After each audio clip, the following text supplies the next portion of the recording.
Gėriau ką tik savo paskutinį mačios puodelį Japonijoje. Aš norėčiau sakyti, kad neužteks gyvenimo išeksplorinti visos Japonijos, bet realiai tai neužteks viso gyvenimo išeksplorinti vien Tokijos. Jis yra antiek didžiulis, ta prasme, čia vienas yra didžiausių, ne vienas, čia yra pats didžiausias miestas pasaulyje. Tai jaučiasi ne tik tą prasme, kad žmonių belekiek ir tu juos matai metro visur ir aš pastebėjau, kaip aš pati negi pripratau, nori kažkokią geresnę, populiaresnę vietą ir nebūtinai tipo TikTok trendy vietą, bet netgi ten, kur vietiniai renkasi, labai dažnai bus eilės, jeigu vieta tikrai yra gera. Aš nežinau, kaip aš atprasiu nuo šildomų tūlikų, tai buvo labai fainas bonusas, tai jeigu nori jungti muzikytę, kad nieks ten negirdėtų pašalinių garsų, tai gali padaryti tualete. Ir šiaip žmonės yra mandagus ir tvarkingi. Taip skaniai visą atvalgau, štaip nebrangiai. Čia yra šitoje kavinėje, aš lankausi antrą kartą. Nes labai patinka čia atmosfera ir labai čia skaniai ir kavą ir mačią pagamina. Tai va, jeigu būsi tokį, .com space, žiūrėkime.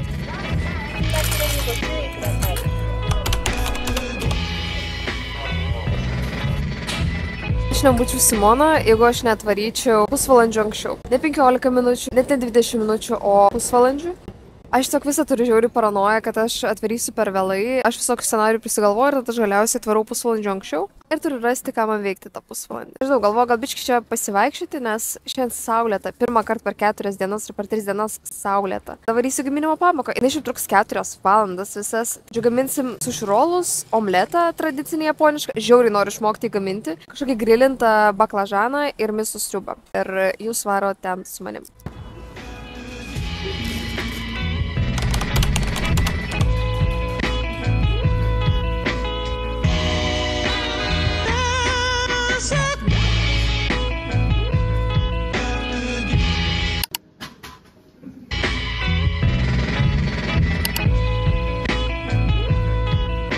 Užsisakiau savo mėgstamiausio patiekalo tipą Japonijai, kas yra keishoku. Tai čia dažniausiai būna kažkoks pagrindinis patiekalas, dažniausiai žuvis kažkokiu pavidalu. Taip pat dažniausiai kažkokios daržovės, salatytės. Čia yra galbūt ridikas, morkos ir tofu marinuoti. Ir dar čia špinatai irgi kažkokie marinuoti yra. Ir tada standartiškai miso sriuba ir ryžių dubenėlis. Man žiauriai patinka, nes paragauju visokių dalykų. Čia šiaip žiauriai skanu viskas kažkaip.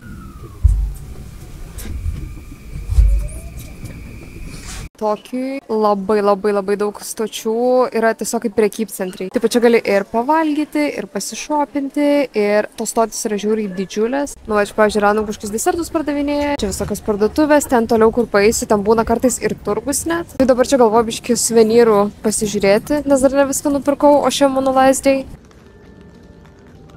Turas po mano japonišką viešbučio kambarį. Visų pirma, čia įsidėjau raktus, kad šviesa būtų ir elektra ir visa kita. Tuomet čia yra kondiškė ir čia yra labai svarbus dalykas, nes kažkodėl visur Japonijoje yra žiauriai šalta, yra langas į niekur.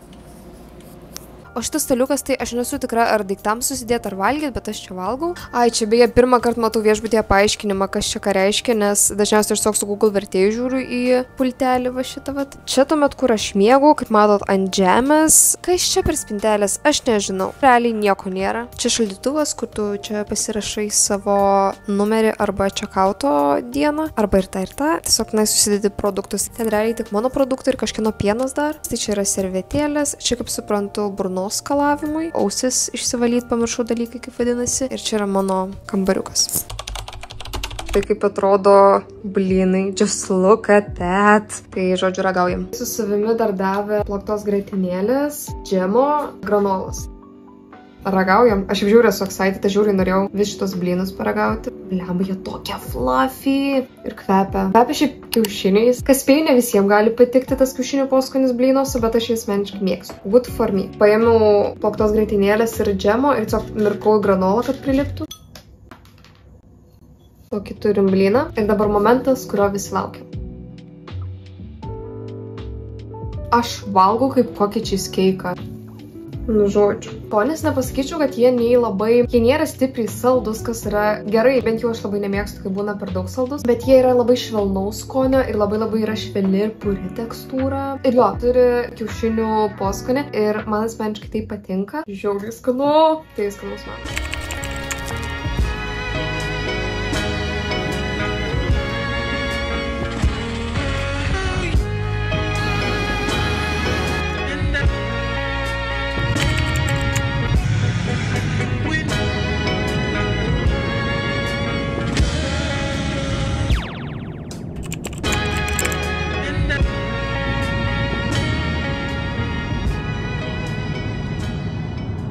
esu Lietuvoje. Galvoju, užbaigsiu šitą vlogą parodydama, ką nusipirkau. Šitą sobą aš jos neplanavau vežti, bet kadangi nesuvalgiau to žodžio visos sobas, tai parsivežiau namo. Tuomet šitas čia ne prieskonių mišinys, daugiau toksai dekoruoti maistą. Koks jis skanus. Jis yra žiauriai ir skanus, ir addicting. Tuomet čia yra žuvų sultinys.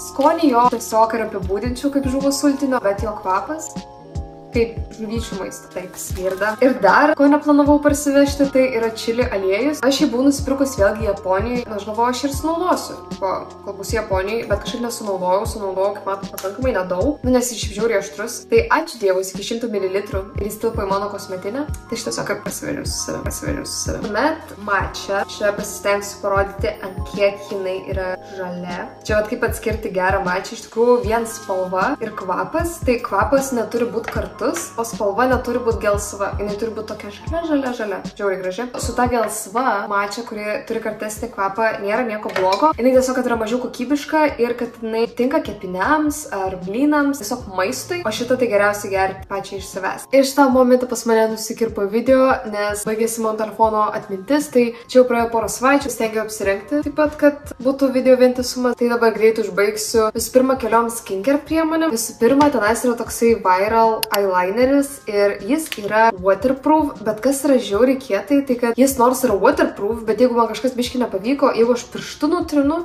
nusitrina žiauriai easy. Jo šitas galiukas yra toks plonas, man toks gražus eyelineris su juo pavyksta. Ir dar nusipirkau SPF, nes Japonija visai garsėja savo SPF-ais ir jis tikrai, žinokit, ta prasme, jo tą tekstūrą, žinau, kaip čia aišku matysis, bet jinai visiškai nepalieka to baltumo. Ir ant jos taip gražiai makiažas dengiasi. Ir tada pereinam prie indų, kuriuos aš nusipirkau. Tai visų pirma, negalėjau, aišku, išvažiuoti be su šių pagaliukų, tai turiu tokius va paprastus. Ir taip pat turiu tokius va medinius. Dar nusipirkau tokį šaukštą, nes tenais dažniausiai ramenus valgau su tokiais šaukštais. Dažniausiai taip pat sultinį siurbčiai ir tada makaronus pagaliukais. Taip pat, kur statyti suši pagaliukus. Čia šiaip aš pirkau iš skirtingų vietų, bet atrodo, lyg čia būtų komplektas šitų vat katinukų, nes jie tokie labai panašus. Ir vat čia tipo valgai ir padedi pagaliukų. Kaip jau minėjau vlogė, tai mano mylimiausias Japonijoje patiekalo konceptas yra tas tea shopų, kur yra tas asorti patiekalų. Tai vat nusipirkau 2 lėkštutes ir labai patinka ant jų irgi dėti kažkokį padažą ar kažkokias mini salotytes, nes jūs irgi kartu labai gražiai žiūrisi. Tada nusipirkau tokį baulą lėkštę. Sriubų tai nelabai pavalgysi, bet troškinius iš šito valgau iš čia košę, makaronus, nu žodžiu, viską realiai čia iš čia valgau išskyrus sriubų. Nu tai būtų tiek. Ačiū labai visiems, ką žiūrėjote. Jeigu norite su manimi šiame kanale pasilikti ilgėliau, tai nepamirškite manęs prenumeruoti. Jeigu jums patiko šis video, tai nepamirškite paspausti like. Jeigu turite kažkokių klausimų ar pasidalinimų ir jeigu keliavote į Japoniją, tai parašykit komentaruose ir iki kitų video.